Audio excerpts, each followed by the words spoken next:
Greetings and thank you for joining us today on our new and improved Conversando Con video series, where we take a few minutes and sit down and speak to various leaders throughout the Puerto Rico National Guard, hear their stories, learn from their experiences, and get a better understanding of what our Puerto Rico National Guard is all about.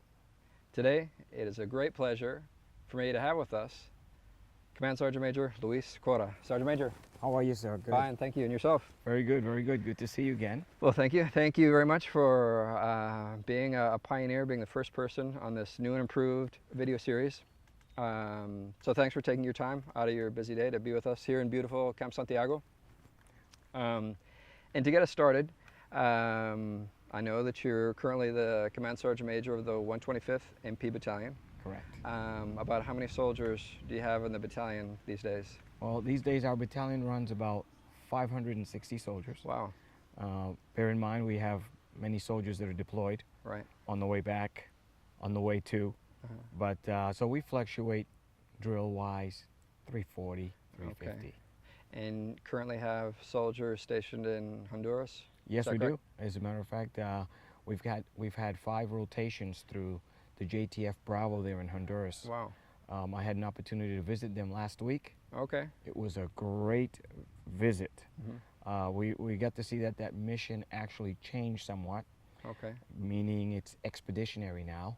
They fly all over Central America. Oh, wow. So they don't just cover the base. They cover many countries in the surrounding area to Honduras. Wow, wow. And I know the Puerto Rico Guard for years now has been covering down on that mission in large part because of our unique skill set of being bicultural and bilingual. I'm sure you were able to see that firsthand. Absolutely, yes. I know that the rotations have gone back and forth between the 124th, our sister battalion, and the 125th. So we just started ours, we're on that second rotation. Okay. And I would say, yeah, I think the cultural aspect of our soldiers being bilingual and understanding the Honduran culture, I think brings a great dynamic to that whole mission as a whole. They can interact with anyone on post. Sure. It's funny because a lot of it's a joint environment. A lot of the U.S. mainland soldiers actually speak Spanish. They practice it. They use it. I heard them asking for huevos blancos, por favor. Okay. And you know, it was kind of funny to hear it, but at the same time, you see that everyone makes an effort to kind of ingrain with the locals. Okay. Okay. Well, that's kind of more or less how I learned as well. Well, you do a better job than I do. No. And aside from having soldiers deployed in Honduras and other places and training that you do here, what's the normal day of the Command Sergeant Major of the 125th? Well, the normal day of the Command Sergeant Major 25th starts with prayer. Wow. I start my day with prayer every single day. Wow. I ask God for His blessings and I put my day, my agenda on His will. So that's the first thing I do. And then the next thing I do is I try to make out my agenda on an hourly basis. But I'm on this new thing now where if you want to be more efficient with time, because we get 24 hours. Sure. Everyone gets 24, and how you manage that 24 hours is up to you. So why not prepare a schedule every 15 minutes? So as opposed to writing things in hourly, I'm starting to write things in 15-minute brackets. Wow. And believe it or not, you get more done. Okay. You'd be surprised how many times you look at something minor and you say, well, you know what, I'm going to knock this out in the first 15 minutes. And then you're looking for something else to do on the half hour. So the concept works well for me. But my day, mainly, I concentrate on how I can serve my soldiers in the battalion. Putting out fires, seeking problems and trying to find the best solution. Catering to soldiers. What are your needs? What's happening? What's your problem now? What's going on? And trying to be that mediator lots of time in the unit, because surprisingly enough, the sergeant major doesn't really have troops. The first sergeants do. Sure. And you know, you got to speak to the first sergeant if I want to use their troops. And they have a commander. So it's kind of a unique setup, the way the battalion operates between 4 units.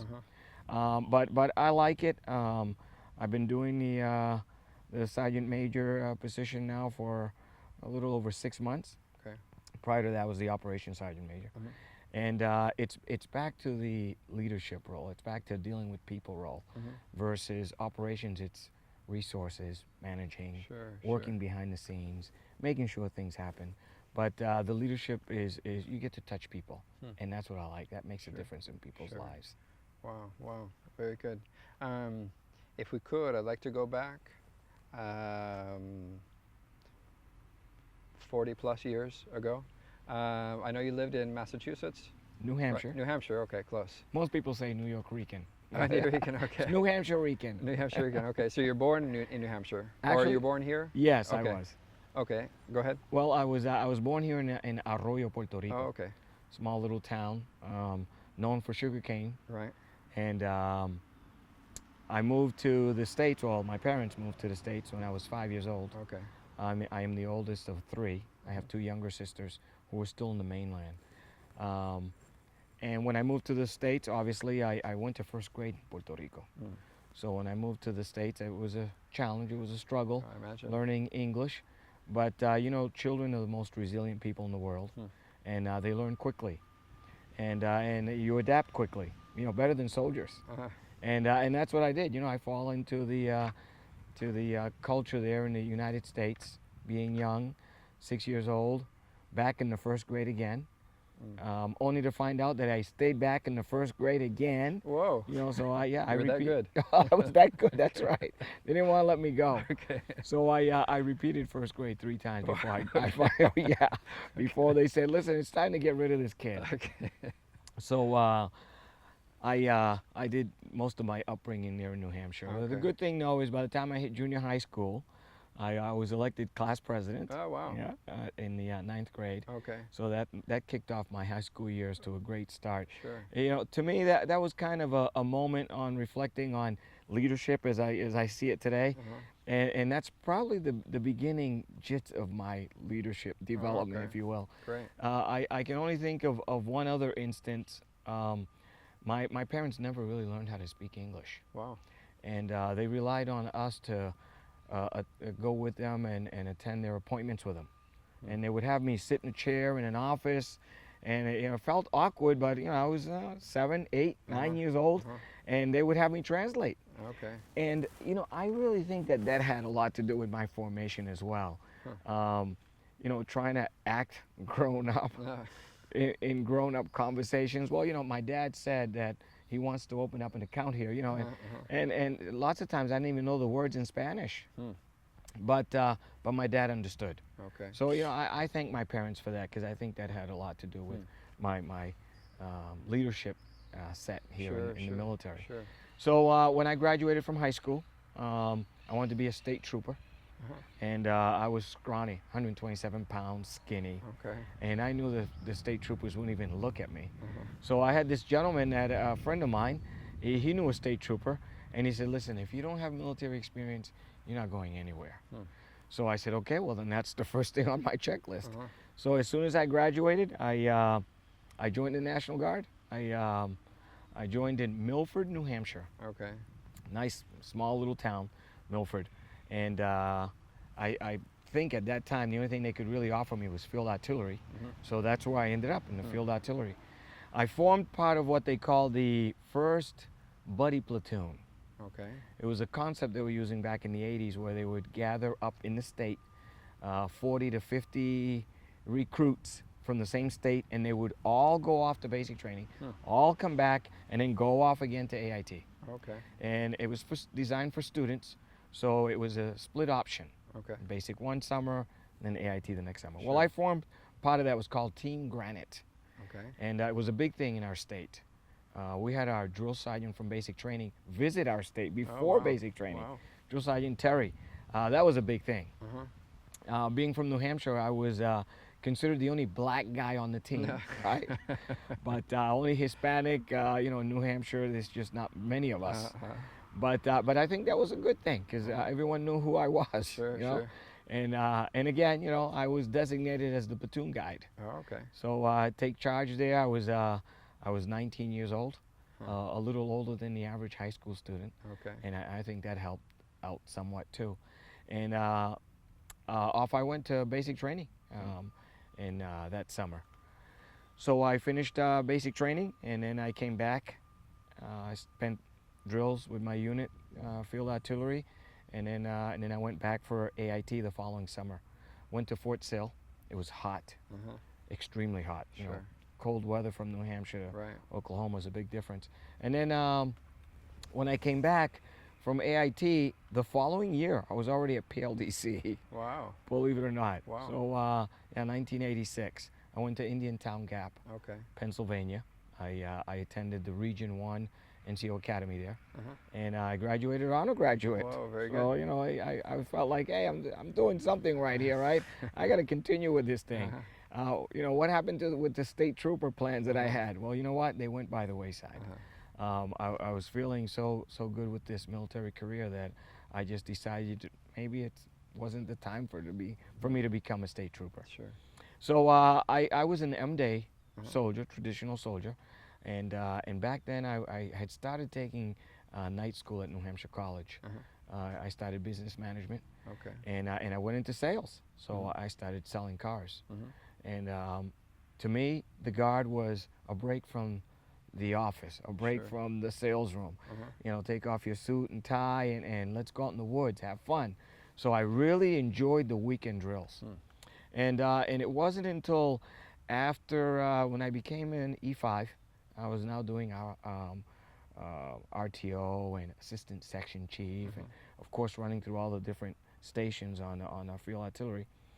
But shortly after that, when I became a sergeant, that I realized I was in for the long run. You know, this is for me. I'm going to stick it out. And I even looked at OCS, you know, at one given time. Back then, I wasn't so serious about school. I was making good money in sales that I didn't even consider that I needed school. Sure. So I continued M-Day and selling cars. And I did that until I was an E6. Once again, I went back to Indiantown Gap, finished my BNOC. And as an E6, which was now 1992, I had joined in 1983. 1992 was a major shift. I had been in the National Guard now for 10 years. And my daughter's grandparents, I met in the National Guard. His name is Jack Lampern, Master Sergeant retired Jack Lampern. To this day, we visit each other, we're friends. But Jack Lampern and I, 10 years into the business, into the National Guard, said, we got to stop doing this, dude. We were going to Fort Drum every AT, and it was cold. We froze every AT, black flies. It was terrible. And we said, you know, it's time for us to get a job at the military academy in New Hampshire. And I said, I think that sounds like a great idea. So we set goals for ourselves to achieve that. Well, when we got to the 10th year, I decided to move to Puerto Rico. I had a job offer in sales. There was a company called Happy House Amusement, and they had these, you know, these machines with the poker and the fruit machines. And they needed a salesman, so I started in Aguas Buenas. They had a location up there. I didn't know anything about Aguas Buenas. I know it was far, and I know it was high. But after when I came here in 1992, the government banded all those machines. And they collected them all, and I was sitting collecting salary pay for a whole year, doing nothing. So that's when I said, hey, I got to get back to my Guard life. So I finally decided to look for a unit, and I was an E6. Everywhere I went in Alto Rey, you know, the armory there for the field artillery, all they would offer me was an E4 position. And I kept saying, listen, I can't go from E6 to E4. So I called back in my state, and I spoke to the retention and recruiting sergeant major, and he referred me to Colonel Santoni. May he rest in peace. And back then he was Major Santoni. And as soon as I showed up, he says, yeah, we've been waiting for you. And he sat me in the ammunition section as a staff sergeant. So my first AT, my first drill, my first day with the artillery was Camp Santiago, AT, 15 days. Whoa. What an adventure. Sure. I found out that the cultures were extremely different. Sure. No more cold weather. Everyone cooked in the field. Everyone had a good time. And here I am doing something I was kind of unfamiliar with, ammunition. But I took it as a challenge, and it went well. The communications sergeant, I don't know what happened to him, but they decided they were going to move me to communications. So I ran the communications section for about 3 or 4 days. In the same AT period? In the same AT period. Soon after that, one of the section chiefs, something happened to him. And they said, hey, get that Americano guy, Cora. They sent me to the section. Here I am firing the 10 Deuce. Wow, wow. And then they had me with the FDC, the fire direction officer. All this happened during the same AT. The commander back then was, today, Colonel Ortiz Elvacio. Okay. Back then was Captain Ortiz Elvacio. And they got a liking to me. So they said, listen, you can do anything you want here. I see that you're a soldier of many facets. So I really enjoyed it, and they said, we want to send you to the RTI. I want you to take the instructor course, and maybe you can give classes. And I said, yeah, I'll try it. 1993, I was off at the RTI taking the battle focus instructor training course. Okay. And you were still MD at this time? I was still MD, yes. And off I went to the course. I remember I competed with retired Major Hernandez, MP. I can't remember his first name, but we competed for top student. Okay. They couldn't decide which one, so we both declared top students. I met Colonel Elpy in that course. Okay. I met Lieutenant Colonel retired, may he rest in peace, Alfonso. Oh wow. In that course, there was a lot of great leaders in that course that, throughout my career I ended up crossing path again. Wow, wow. And when the course was over, I remember back then was CW4, Junior Guzman said, would you like to stay here and give classes? And I absolutely would. And they put me on ADOS. So I went back to drills with the 2nd Battalion, Field Artillery. By the way, I ran all 3 artillery battalions. And while I was there, they activated the National Guard with Mano Dura, I think it was, or Fuerte, with drug reduction in the residential homes. That was quite a mission. For a year, I did that. Remember, my sales job was on hold. And I did that for a year, 12-hour shifts, lock and load in the residential areas. Wow. That was quite a mission. But I enjoyed it, and as soon as that was over, by the end of 1993, I was at the RTI giving PLDC and BNOC. And then I was pulled to the Language Center in early 1994. And I started working as a drill sergeant assistant, black caps they called them back then. And I did that for 2 years. Still on ADOS, on orders? Still on ADOS. I did ADOS for a while there. And of course I was trying for an AGR position, but nothing would come up. And it wasn't until I met Command Sgt Major David Diaz, who said, I'm going to send you to drill science school as an M-Day soldier. And he did.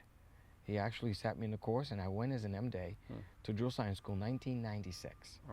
And the good thing is, while I was at drill science school, I was hired as an AGR with the 1st Battalion Field Artillery. Oh, wow. So I came back from... As a training NCO or something? Yes, as a training NCO, that's correct. I met 1st Sergeant Montañez back then, Master Sergeant Velasquez, Colonel retired Lance back then.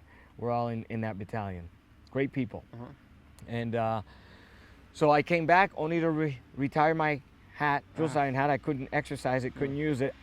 And I became the training NCO there with Alpha Battery in Alto Rey again with the 1st Battalion. So I did that for about 3 months, and I was needed at the RTI, and they pulled me back. So when they pulled me back, I started working with YCC, Youth Conservation Corps. We did about 3 rotations. That was a 7-week course. It's the equivalent to Challenge. Challenge is a lot longer now. It's 20 weeks, 22 weeks. But it was the same concept. And that was 1996. In 1997, from the 1st Battalion, they opened up the 3rd Battalion Field Artillery. And I was transferred to the 3rd Battalion at Fort Allen. Okay. So I was back to Fort Allen again, Charlie Battery, and I was the Readiness NCO, Chief of Firing Battery. Okay. And I only did that for a year because they pulled me back to the Language Center. Okay. But let me tell you, one of the lessons I remember about Charlie Battery, when I came in, I was all gung-ho. I came from the schoolhouse. And I soon realized that the soldiers all wanted to quit. You know, they're like, we can't deal with this guy, you know. I had soldiers turning in uniforms and boots saying, Sargento, estas no son mis habichuelitas. Allí está mi uniforme y mis botas. Wow. Well, I had to learn how to make some adjustments real quick. Sure. And I did that. I remember this, I can't remember his last name, but there was a specialist. He was overweight. And I said, don't worry about it, I'm going to get you into shape. And, you know, I made him run, and I made him exercise, and he still couldn't pass the APFT to get to his course. But I do remember one thing he told me, because I hadn't forgotten since. He says, why are we good to go on missions? And why are we not good to go to school? You know? And there's a lot of truth behind that. You know, one thing's a training requirement. The other thing is a mission requirement, right? But there is a lot of truth behind that, that if you can serve your country, you know, the body weight index allows you a lot more than the body fat Army body composition program. So, you know, that was a powerful lesson that I took with me that helped me out later on in my career. So back in 1998, I headed back to the Language Center, and I became the senior drill sergeant. Okay. I remember the commander came in. Back then it was Major Millie Rosa. Rosa. Okay, Yeah, wow. Major Millie Rosa. She was the public affairs Right. prior Later. to that. And First Sergeant Mateo Rolando. Okay. And I came in as the senior drill sergeant. So, you know, new regime, new leadership, and we tried to give a new facelift to the Language Center. So I did that for the remainder until I became a first sergeant in 2002. I remember when I came back to the Language Center, and I ran across Captain Efrain Soto. And I remember that we crossed paths. We didn't really know each other. I had heard and seen of him, but didn't really know him that well. And I remember one time he said, hey, you know, have you thought about becoming an officer? And I remember saying, sir, I'm already an officer. And he says, yeah, you're right. Non-commissioned yeah, officer, right. You're a non-commissioned officer. I said, yes, sir. And he said, yeah, you know what? We need good non-commissioned officers too. Okay. Right. So you know, that was just kind of an anecdote that that I hadn't forgotten when I first met Colonel Soto. So in 2002, September 15th, I don't forget the day, both of us arrived at the Language Center. I arrived as the first sergeant, and he arrived as the commander. He arrived as Captain Soto, commander of the Language Center, which was one of his dreams and goals. And we set out on a venture. We set out on a mission to kind of exemplify what a non-commissioned officer and an officer relationship should look like. And that was one of our themes. Everywhere we went, we tried to project that. Everything we did, you know, behind closed doors, we argued sometimes. Sure. We didn't always agree. You know, we agreed to disagree sometimes, right? We disagreed to agree sometimes. But it was always on a good and positive note. You know, we'd walk out that office on the same sheet of music, one voice. I didn't have to speak for him. You know, we spoke for each other. It's not that the commander wants. To me, that's a lack of loyalty. Sure, you know, sure. it's this is what we're going to do. You know, that kind of. We don't want to catch you doing bad things. We want to catch you doing the good things. You know, so he was there for about 4 years, and I feel blessed that I was able to have my first sergeant years under his leadership. I learned and grew as an individual, as a person, as a professional, as a non-commissioned officer with him. Many things that I've got in my toolbox today that was from that tenure. So we decided to take the Language Center to another level, and we explored, we experimented, we did all kinds of things while we were there. I do remember that the graduation rate definitely increased. Really? We set out that was our main measure. We kept statistics. We kept track of everything that happened and didn't happen. So that turned out to be a very great positive thing. So then, while I was there, a couple other commanders came through the language center. But the fact is that I ended up spending 16 years in that environment. Wow, wow. In 1999, the RSP came about. Uh-huh. And that was a whole different new venture.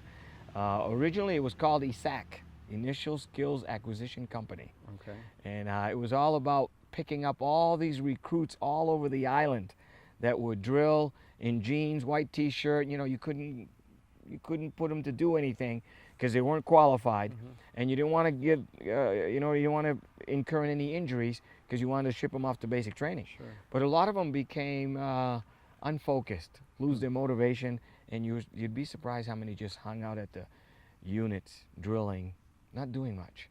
So the RSP, as it's known today, the Recruit Sustainment Program, and that ESAC, we decided to pick them all up at one given time. The ESAC company, or RSP, had 900 soldiers. Wow. 900 soldiers. Wow. Between that, there was the ones at Language Center, the ones at the Language Center, the ones at basic training, the ones at AIT, the ones coming back, and the ones just getting recruited. So believe it or not, it was weekends was hectic. We'd have about 400 to 500 soldiers there on ground. Wow. And we were limited because of the barracks. But otherwise, I'm sure that number would have been even higher. And we had to allow the Language Center students to go home on the weekends to make room for the right. But that was a great experience for me, managing both the Language Center during the week and the RSP on IDTs until they finally separated. Then that brings us up to about 2010, 2011. We worked with the SPP, the State Partnership Program. And we decided to work on an initiative. This started with Colonel Soto, initiative English program with the Honduran Army, if you will, because it was all the Army. It was Air Force, it was Navy, it was Army, and we traveled back and forth on this partnership. And at this time, Colonel Soto was the RTI commander, right? Correct. Okay. At this time, he was the RTI commander. We started it while he was at the Language Center, and then it carried over to the RTI. That's right. That was a great experience for me, being able to be in a foreign country, working language piece. You know, one thing is training and teaching privates, but another thing is teaching another army. You know, to acquire the English language proficiency. And then so then at 2011 I was transferred to the MPs. I remember Command Sgt Major Ramoncito Burgos. Okay. Yeah, he spoke to me. He says, we're gonna transfer you to the 125th MP, and you're gonna deploy with them. I said, great. So I was very happy to deploy with an MP mission. We were part of the. And I'm sorry, you hadn't been MP qualified prior to that, or had you been? Actually, yes, 2009. Oh, okay, okay. I went to two schools. The field artillery, believe it or not, became ancient history. Sure. And I found myself with an MOS that was no longer existent in the Guard. So they said, listen, you need to, if you want to compete for the promotion board, you need an MOS. Right. So the first thing you can get your hands on. So the first available school was recruiting. So I said, listen, I got a recruiting seat. Back then was the State Command Sergeant Major Gonzalez Pedro. Okay. And he says, no, listen, First Sergeant, I can't do anything with you in recruiting. Find something else. So I said, okay, great. Next available school, I found 42 Alpha, Human Resource. Same thing. Listen, I can't do anything with you. And I said, well, you tell me. And he says, well, you know, we got 2 MP battalions. All right, that's it. I ended up going to both. I ended up going at 42 Alpha, and I ended up going to the 31 Bravo. So it was great having 3 MOSs now. Sure. And it helped me as a first sergeant on that administrative role Right. in my career. So as a 31 Bravo in 2009, I graduated from the MP course here at Fort Allen. Again, great experience. Different when you're reclassifying, as opposed to being your first initial MOS. Sure. Because there's already a skill set there. You know, you got your old ways of doing things, but I really enjoyed the MP. And thinking back to my first intent out of high school, I wanted to become a state trooper. Oh, sure. I said, well, you know what? Okay, This is gonna... right. This is along that same line. So I'm still in the law business, law and order sector. So I took it as a great challenge, and I really enjoyed the fact that I switched to the MP Corps. And so in 2011, they transferred me to the 125th. I was the intelligence non-commissioned officer there as a master sergeant. I was switching back to a master sergeant. That took some adjusting so many to years do. as first sergeant. Correct. And I even sometimes felt like I'm not doing much here. You know, I went from 90 miles an hour to 50 miles an hour. And it just didn't seem like it, but I had to really sit down and re-engineer my thinking to the fact of I always wanted to work out the minor little details. And I remember Major retired Cruz Edwin, who told me, hey, listen, Master Sergeant, we're the battalion. The first sergeants decide how they move them. And I said, you know, you're right. You know? Right. So I started adjusting my thought somewhat, and then really got into what planning was all about. So as a Master Sergeant, and by the way, I feel now that every E9, every E8 should punch both tickets, the operation and the first sergeant. I think it's vital later on when they become an E9. I think you have some missing pieces if you just hit one and not the other, and they go hand to hand. You know, now that I become an E9, now I see how vital it was for me to learn the operation piece and having the experience as the first sergeant in the leadership piece. And so there I was deploying 2012. We deployed to Guantanamo Bay. Joint environment. I liked the idea of it. I was part of the joint detention group, and it was detainee operations. I couldn't get any better than that. And then when I arrived, I was the S3 NCOIC and the anti-terrorism and force protection officer and the the organizational inspection program NCO. So believe it or not, there was many hats. Always busy. For those 9 months, there wasn't a dull moment in that whole time period. While working or off duty. While I was in Gitmo, I mean, you know, most of the work there is secret. So the good thing was, you mean when we leave the office, we don't touch work? That was new to me, you know? I'm like, I don't have to open my computer. I thought that was great. I felt like, what am I going to do with all this spare time? So I did things outside of work. I became a Red Cross volunteer in Guantanamo Bay. I joined the bowling league. I learned how to dive. I became a volunteer for everything, to include the spouse club there on post. And with all the activities that were going on, I had lots on my plate. I got to meet, interact, and become part of the Chief Petty Officer Association. And I thought that was a great thing. I got to learn a little bit about the Navy culture and how the NCO Corps works in the Navy. You know, they embraced me. They really accepted me as one of their own. I felt a little out of place, but it felt good. And so that whole deployment, I really enjoyed. The only drawback to that whole deployment was leaving my family behind. You know, tough to take, but it comes with the job, right? It's part of the business. And we survived, you know, like every other military family. You know, you shed your tears, and you use Skype and FaceTime, and then you reach out to them. I recorded books that I read to my daughters and sent them the CD. You know, they came to Guantanamo Bay. That was a big experience. They got on a C-130. I came home for Christmas on leave. I went on 4-day pass to Jacksonville. I can't complain. We did the job, but you know, we had a compensation too.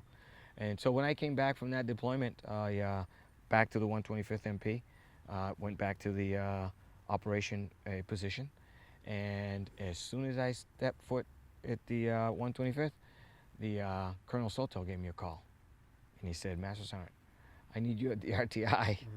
And I said, "For what, sir?" "To become my QA, quality assurance."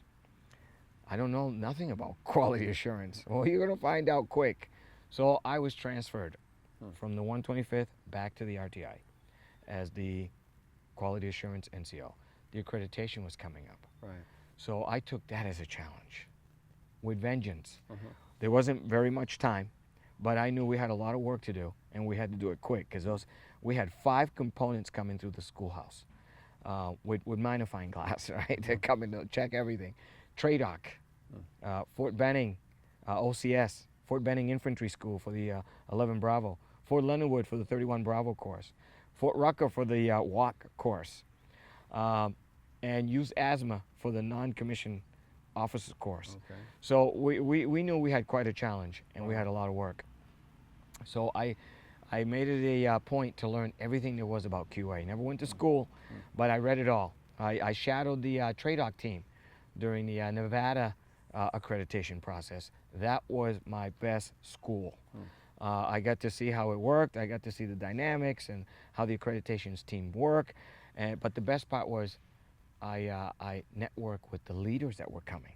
So I met retired Command Sgt. Major White. We became good friends. Whatever I needed, I called him. Mr. Troche, Efrain, a great partner of the RTI, was the Fort Benning accreditation lead. And I learned a lot from him. We're brothers in faith, and believe it or not, that man is a man of faith. Wow. I needed faith to get through that process. But the good thing is that after it was all said and done, that whole entire RTI team did their thing. You know, you don't earn Institution of Excellence in 4 or 5 months. It just doesn't happen. Sure. You're kidding yourself if you do. You know, it was the hard work of the previous 2 years, that foundation that was being set at the RTI. I was just there to kind of receive them and walk them through the process, you know. I was the eyes and ears of the colonel. Sir, I think we should. Sir, I really, you know, that kind of thing. But really, it was the people there who did the accreditation piece. I mean, I don't know about all those 5 courses. Each one did their part. Everybody came through. I remember during one of the presentations that we made on QA, when I first got there, I said, I told Colonel Soto, I said, "Sir, you know, in my assessment, I think the only thing holding us back from Institution of Excellence is our attitude here at the RTI. Everything else to me seems in place."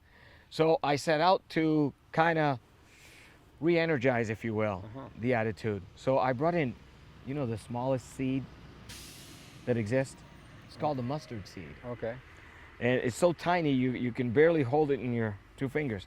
And I passed out a mustard seed to everyone. And I asked everyone in the room if anyone knew what type of seed that was. About 2 people raised their hand, and one got it right. Lieutenant Colonel Vega Eric Okay. said, "This is a mustard seed, and there's a lot to be said behind the mustard seed. This is the only amount of faith that you need. God will do the rest." And that's exactly what I asked of them. I said, if you can just give me this little bit of faith that we can reach Institution of Excellence, we can do this. Well, I was praying. We did it, Okay. right?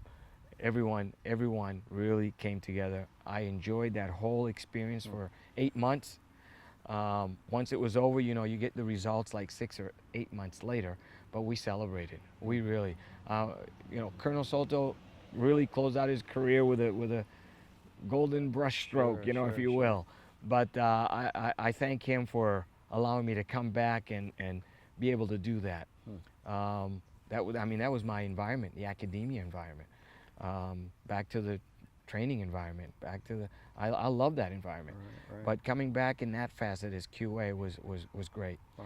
So once the accreditation was over, it was back to the 125th, but this time as the Sergeant Major operations. Right.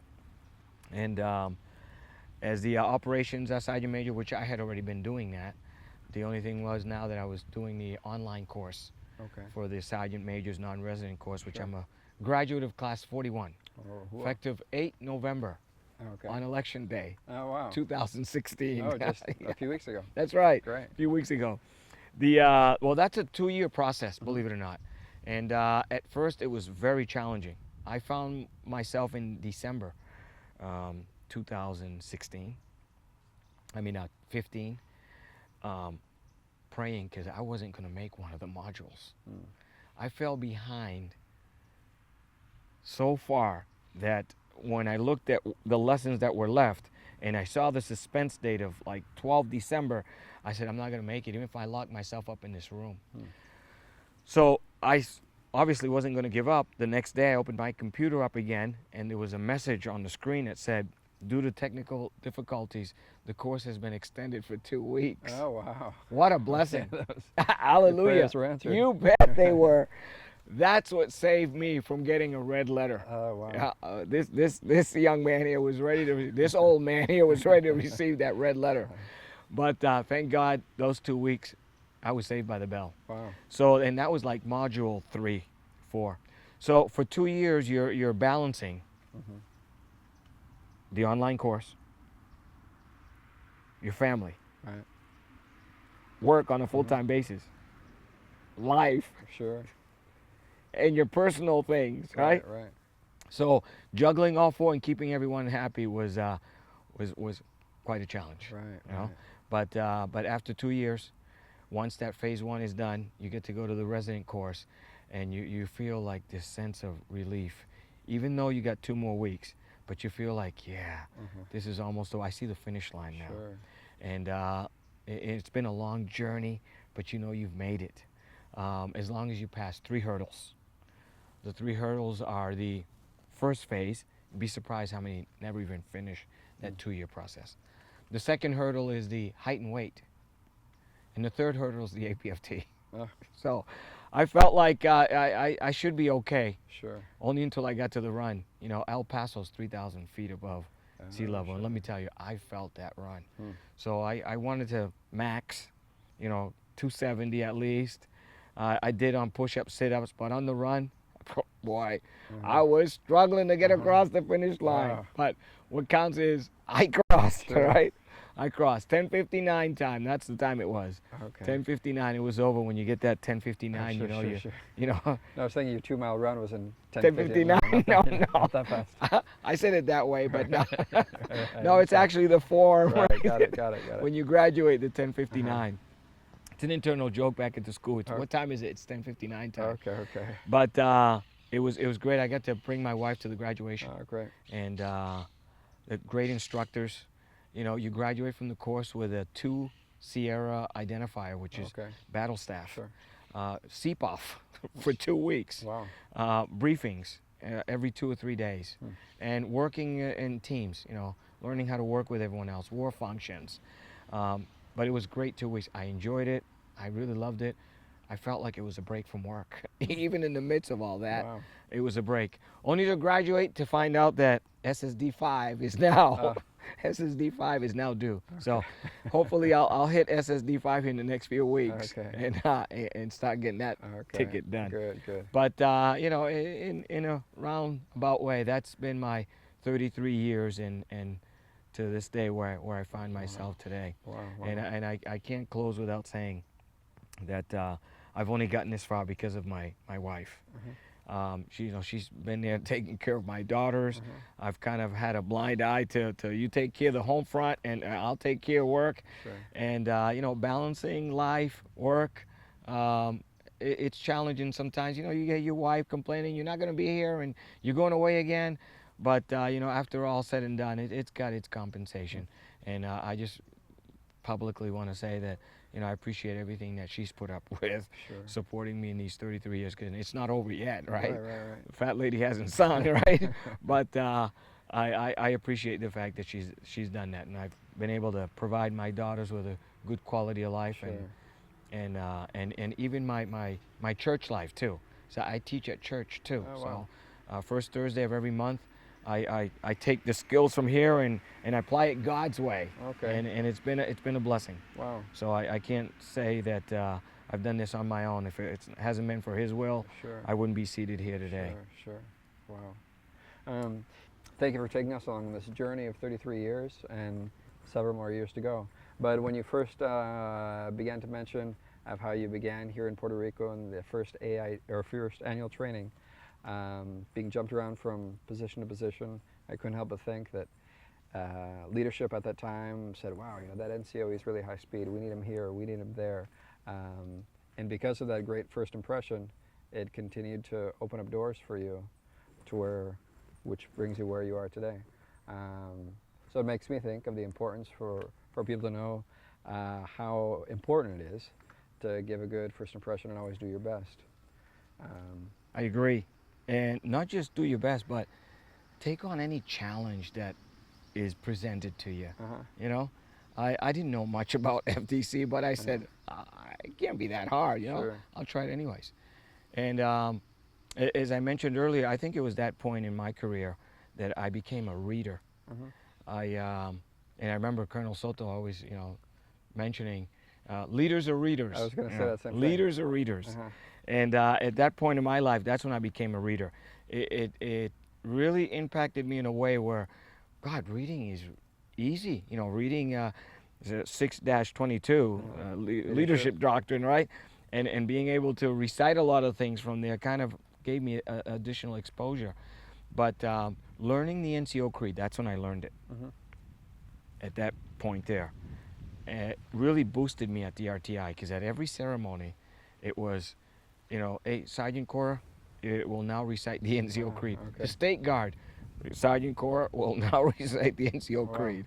So that kind of really boosted me, and it became so ingrained in me that it just became a way of life, like Sure. like the Soldier's Creed is to many of our soldiers nowadays.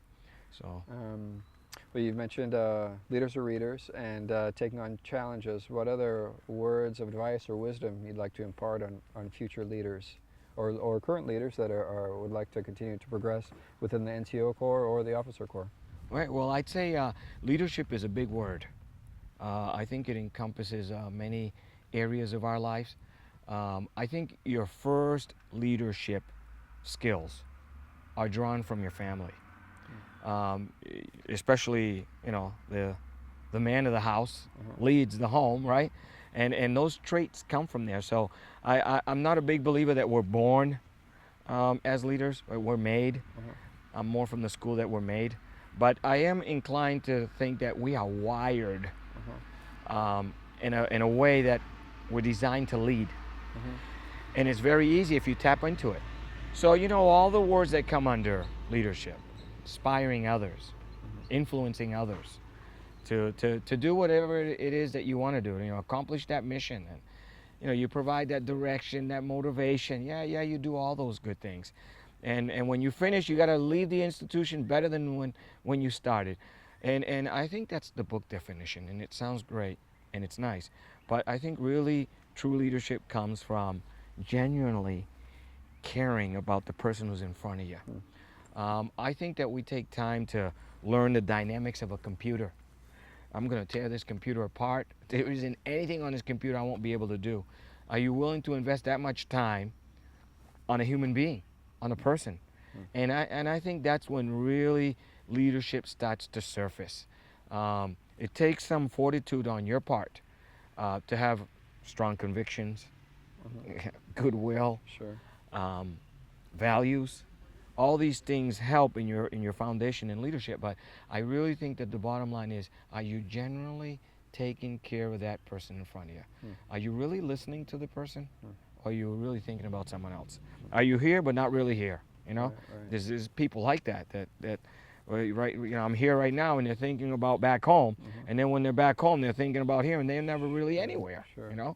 But the fact is that true leadership comes from you being able to connect with that person in front of you, one at a time. It's great leadership. You speak to a group and the message gets across to a few. I call it just in time. You don't realize as a leader how many times your words may have impacted someone that you're totally unaware that impacted somebody. You happen to say the right words at the right time, because that soldier was thinking about something else. And if it hadn't been for that message that you said at the end of the drill, or that morning, or before the conference, somebody walked away with something. But when you have the person straight in front of you, you're staring them in their eyes, that's when your real true leadership comes in. Sure. A couple other things about leadership is, I think that leadership is a calling. I feel that many people come into this military career, and some are not drawn to leadership. They don't want to progress. They don't want to go to school. I was just at the Sergeant Major's Academy, and one of the discussion was, we're thinking about having NCOs accomplish their associate's degree by the time they hit senior leader course. So we're going to take out multiple choice tests. We're going to go to essay questions. And then when you get to the Sergeant Major's Academy for 2 years, you finish your BA. Well, one Sergeant Major said, I joined the Army because I didn't want to go to school. I said, you know what? He's got a point. If I wanted to go to school, I would have became a commissioned officer. You know, and that's valid too. Sure. You know, so I think many times when we're standing in front of people, I think that there is a certain calling that you have, that you yearn, you have this urge to really maximize what leadership is all about.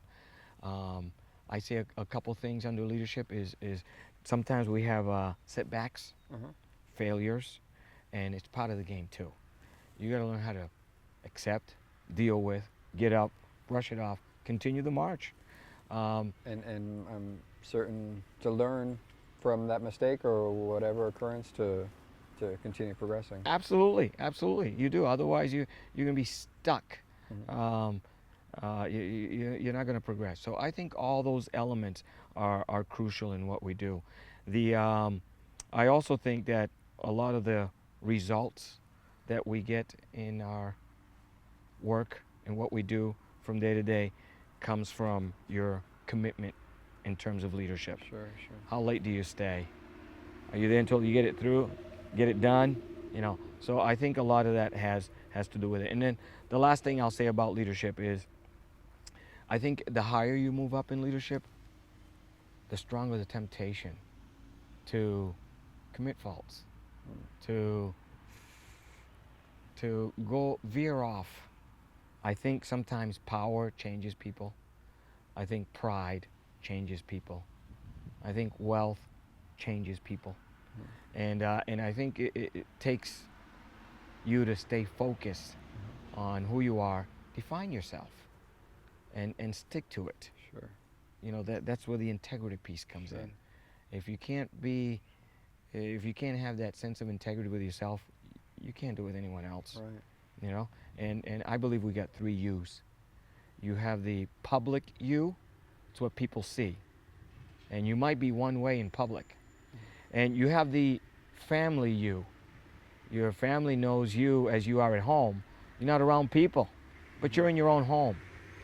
And then you got the private you, and that's where your integrity is really tested, because no one in the world knows what you're doing except yourself. Sure. You know, so are you really being integral to yourself? Is that integrity with you when you're in your private moments? Sure. You know? Sure. And I think that spills over into your leadership. Sure. A thought comes to mind of, if you want to know, a saying I heard or read maybe, if you want to know the true character of a person, give him or her a little bit of power. Yeah. And it goes with what you're saying, how leaders at higher levels, they're more apt to sometimes go astray. It's true. If they don't live by the Army values of our career. I can't hold back from sharing just a small anecdote about character that you just mentioned, which is important in leadership.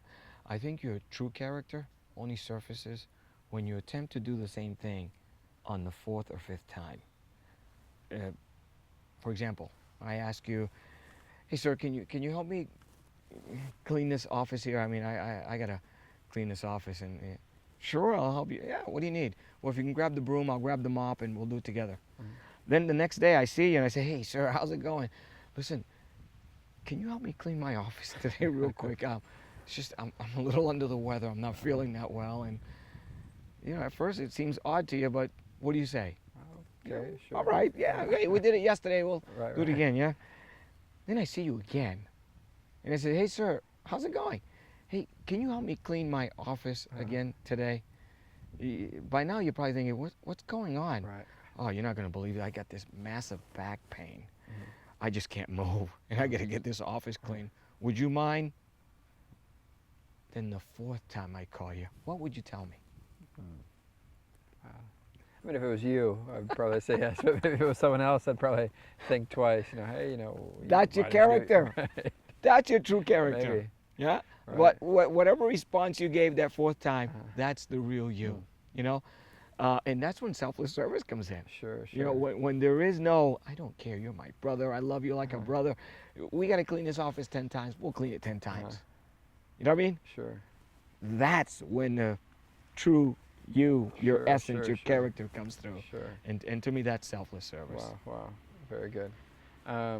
Speaking of selfless service and Army values, a thought comes to mind of when you were first sergeant at the Language Center.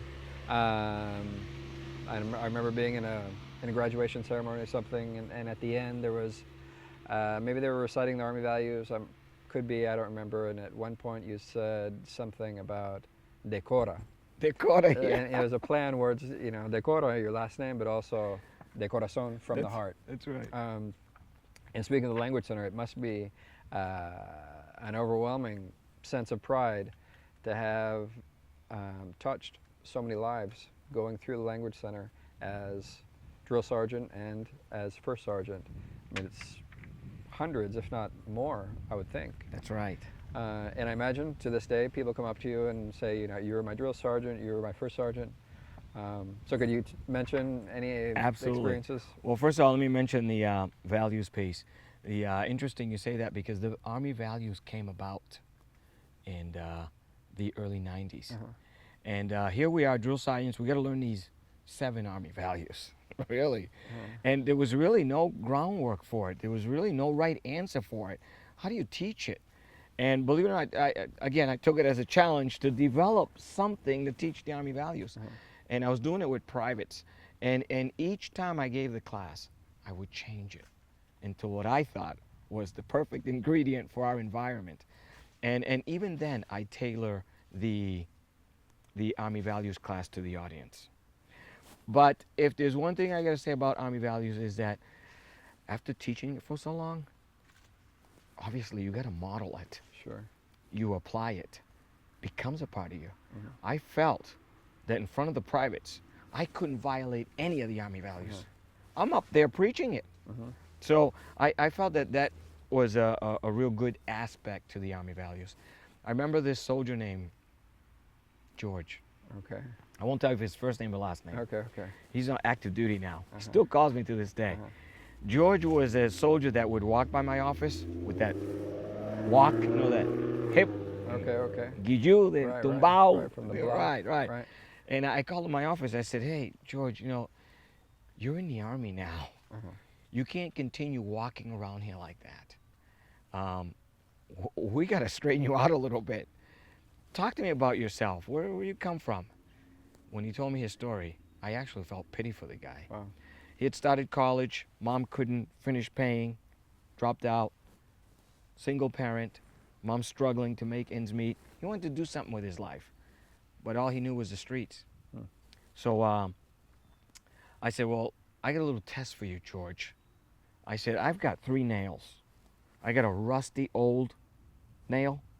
I got a crooked old nail, and I have a brand spanking new shiny galvanized nail. And I'm going to ask you to take that hammer, grab a nail, and hammer it in the wall. Which nail would you pick first? Do you know what George said? The crooked one. That's not what I was expecting. So I said, the crooked one. Okay, well, continue. Explain, how would you get the crooked one on the wall? So he said, well, I would take the nail, and I would put it on the side, and with the hammer, I would straighten it out. I said, stop. That's you. You're a crooked nail that we got to straighten out. Wow. A martillazo limpio contigo. I am going to be on you. I'm going to be hammering you until you walk out straight out of this school. Wow, wow. Well, you know what? he had asked me after that, what would you have said if I would have picked the Right, shiny one? right. And I said, no one wants a crooked one. Oh, Yeah, everyone wants the new one, sure, right? sure. So, you know, again, bottom line is that kid ended up being the distinguished honor graduate Wow, wow, at his basic and AIT wow. course. He came back to the RSP because back then it was like that. And I mean, we cheered for that kid. Huh. He went active duty, and every once in a while he calls me from somewhere in the world saying, Drill Sergeant, this is Private George. I am in, and he tells me where he's at. Sure. So, you know, those are one of those added note that teaching values really, really works. A lot of soldiers that came up to me and say, I took the test, and I didn't really take the test to the best of my ability. I speak English. After the Army Value class, you know, they felt this sense of coming forward wow. and saying, you know, they told me not to score high to come to the language wow, center, but wow. you know, and I felt like what a great impact that Sure, course makes sure, on sure. soldiers. And to this day, you know, I run across many students from the language center. Some of them I can't remember, some of them I can. But you'd be surprised the ones that look at me, and I look at them and say, don't tell me. 1998, close, 97, but yeah. Or usually the typical line, I remember you. You were in my office once. Sure. Yeah, yeah. Or, They all were. right, all the troublemakers. Okay. Right. And then the good ones that just kind of average, right? Because it's a bell curve. Yeah, 15% go-getters, the masses, and the 15% that need a boot to graduate, sure, right? sure. But you know, you had those that were kind of quiet, just seamless when they went through the process. That I can't quite remember when you came through, but you must have been a good person because I don't remember you at all, you know. But a lot of them come up and actually thank you. You know, I had one that said, "I wouldn't be here today if it wasn't for you." Wow. I was getting ready to quit and go AWOL, and I had given up. Wow. But you taught me to stay. Look, I'm a sergeant, you know, Wow. and those things make you feel good. Sure. They really, really do. Sure, sure. Everywhere I go, I got to run into somebody. Sometimes at the airport, you know, I know who you are. You do? Yeah, you're Drill Sergeant Cora, aren't you? Yes, as a matter of fact.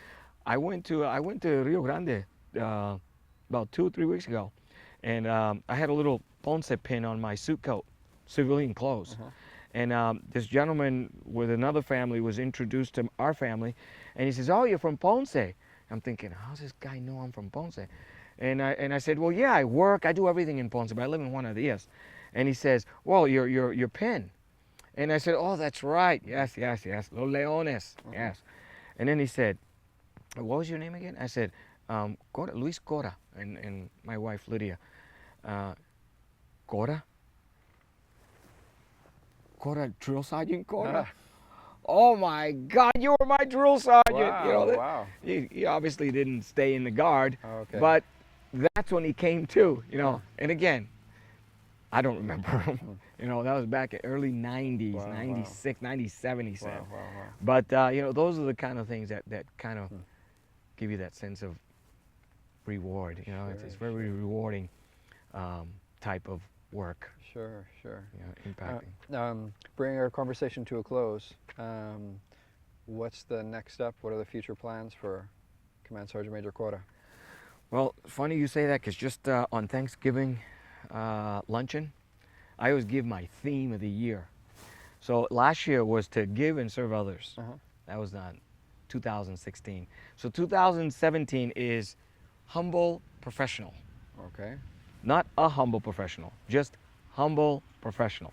Okay. And that's what I'm set out this year to do. And I say this year because when you become an E9, you go to the board, right? So year by year, right? Sure. So, you know, let me just go a year out. But So yeah, you're starting by 15-minute increments. that's right. That's right. Hopefully, I'll get there, right? So I think this year, and what's left for me is to give back to the institution. I want to be able to impact as many lives as I can, touching soldiers, encouraging soldiers, being there when they need something, but most of all, be an example of humble leadership, servant leadership. I want to set out this year to kind of portray that message, and be a professional. No gossiping. You can share whatever gossip you want with me about someone. That's as far as it goes. And I'm not going to pass it forward, you know. Being a professional, they look at us and be able to trust what we do. You know, on the side of the road, every time I see someone broken down, I pull over. I try to stop. How can I serve you? This might be a soldier. And if I see any glimpse of anything military, I pull over even quicker, you know? But that's what I want to do this year. I want to reach out. You don't have to come to me. I'll go to you. That's what I'm set out to do for this next year. Of course, as you know, CSM and a battalion, we want to do a good job deploying our soldiers downrange.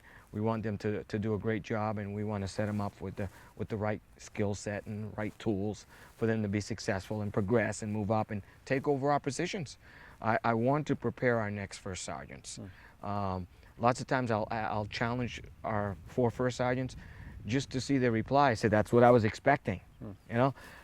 Or, have you thought about this angle? Just to broaden up their thinking process a little bit.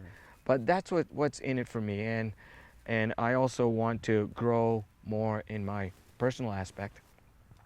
You know, I'm a master resiliency trainer. Right. And, you know, the spiritual part, that spiritual fitness to me has taken on nuance, a new awe in soldiers' lives. I think it's essential. I think it's needed. I think some of them, that's the element they're missing from the 5 elements, you know, the emotional, physical, social, family, and spiritual. Sure. And I want to tap on that with anyone who opens that door. You know, I don't want to go around being a preacher. I'm not a chaplain. But you know, anyone who opens that door, I will push it. And if you open that door, I will talk about it. So that's me in essence for this next 12 months, 14. And hopefully many more years to come. I hope.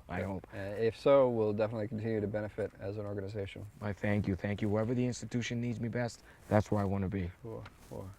Well, Sergeant Major, thank you very much for all your time. Appreciate it very much. Thank you. Excellent.